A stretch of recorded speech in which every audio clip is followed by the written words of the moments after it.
Harappan art. तो क्या है भाई हड़प्पन आर्ट में, क्या जानना है? One is visual art, second one is the performing art, third one हम लोग जानेंगे script writing art. Visual art में क्या क्या समझना है? A for architecture, then S for sculpture, P for painting and seals, S for seals, P for painting, S for sculpture, SCULPTURE sculpture. Under performing art we have dance. तो क्या समझने जा रहे हैं विजुअल आर्ट में? Architecture, sculpture, painting, इसी में pottery भी रहेगा और फिर सील्स भी रहेगा। आर्किटेक्चर देखिए, इसके बारे में मुझे बताना नहीं है, आप लोग जान चुके हैं। Architecture basically deals with what? It deals with construction of building, their design, construction material, etc. So basically the art forms which deals with what? Construction of buildings comes under or known as architecture. Harappans built systematic buildings. आपको पता है कि जो Harappan buildings थे ना, they were plain and simple, they were not decorated. Mesopotamians and Egyptians, their buildings were large and decorated, but our buildings were not so large, very simple, plain, non decorated. इससे भी पता है क्या पता चलता है? इससे भी पता चलता है कि that most probably the administrative class और the ruling class of the Harappan civilisation were merchant people, क्योंकि जो मर्चेंट कम्युनिटी होता है ये बहुत ज्यादा खर्च नहीं करता है। तो एक और हाईलाइट क्या हुआ, एक और फीचर्स क्या हुआ हड़प्पन बिल्डिंग्स का, कि Harappan buildings were plain, simple and non decorated. Now coming on to the sculpture यानी मूर्ति। तो देखो इन लोगों ने जो स्कल्पचर बनाया वो तीन तरह का था। कैसे था भाई? तीन तरह का। One is stone sculpture, second is metal sculpture and the third one is the terracotta.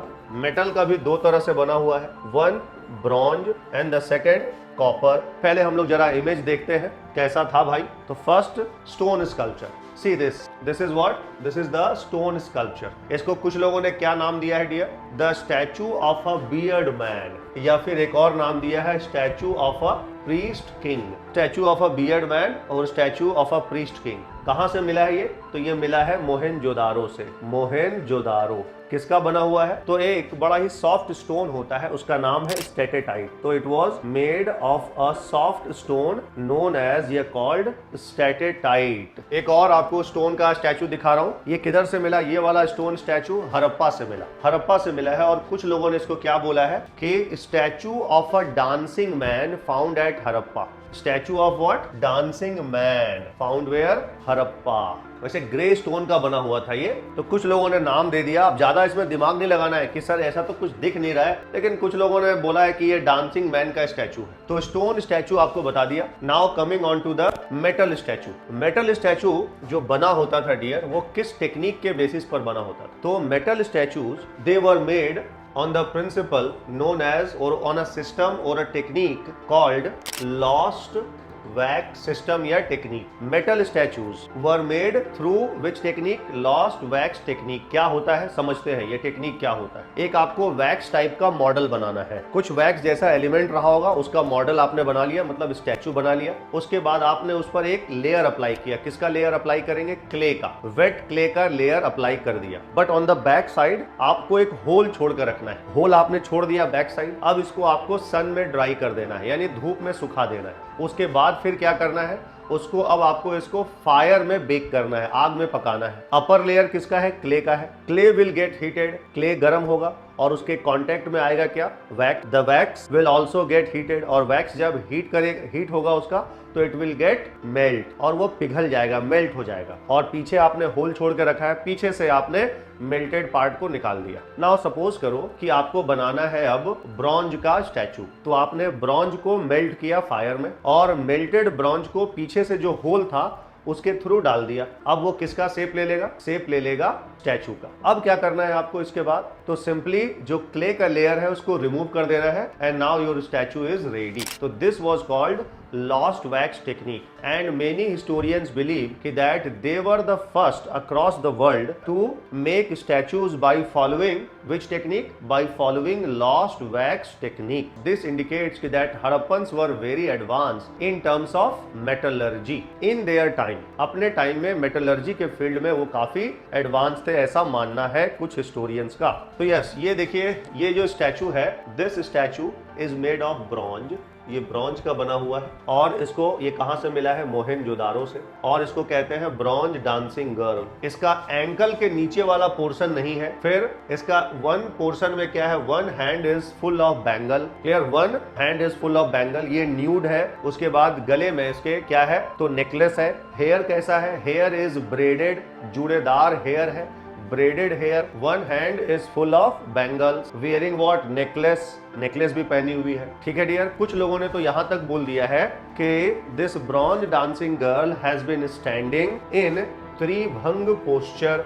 ये क्या होता है, त्रिभंग पोस्चर। तो त्रिभंग पोस्चर जो है वो होता है आपका बॉडी 3 डिफरेंट डायरेक्शन में जब बेंड किया रहे। जब बॉडी आपका 3 अलग अलग डायरेक्शन में बेंड हो तो उसको हम लोग बोलते हैं त्रिभंग पोस्चर। अब इस इमेज से हम लोग क्या क्या जान सकते हैं। पहला कि Harappans were very advance in metallurgy, they knew very well how to make bronze sculptures by mixing copper and tin, पता है लॉस्ट वैक्स टेक्निक का नॉलेज हो रहा है इससे। उसके बाद और क्या पता चल रहा है कि डांस फॉर्म वाज प्रैक्टिस्ड और there was existence of dance form in Harappan civilisation. कितना कुछ पता चल रहा है इस इमेज को देखने से। उसके बाद और भी बहुत सारा हड़प्पन सिविलाइजेशन से क्या मिला है, डिफरेंट मेटल के स्कल्पचर मिले हैं। जैसे लाइक डॉग का स्कल्पचर मिला है, dog sculpture made of copper, copper का, किधर भाई, लोथल।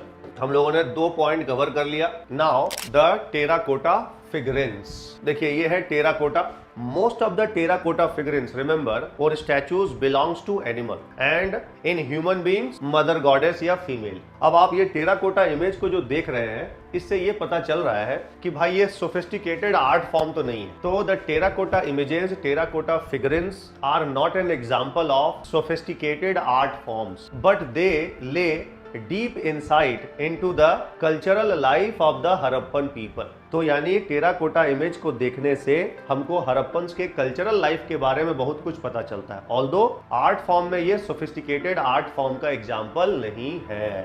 थोड़ा सा आपको बता दिया अबाउट द टेराकोटा इमेजेस। क्या होता है टेराकोटा इमेजेस, आपको लास्ट क्लास में भी बताए होंगे। फायर बेक्ड क्ले इमेजेस, आग में पकाया गया मिट्टी की मूर्ति, इसे ही क्या कहते हैं, इसे ही कहते हैं हम लोग terracotta images. Sculpture is over, architecture is over, now coming on to the paintings. Now see these potteries. Harappan potteries my dear were of 2 types. हड़प्पा का जो पॉटरी है वो 2 तरह का है। One is called painted pottery and this one is called non painted pottery या without painted. So this is what, this is painted one and these are what, these are non painted।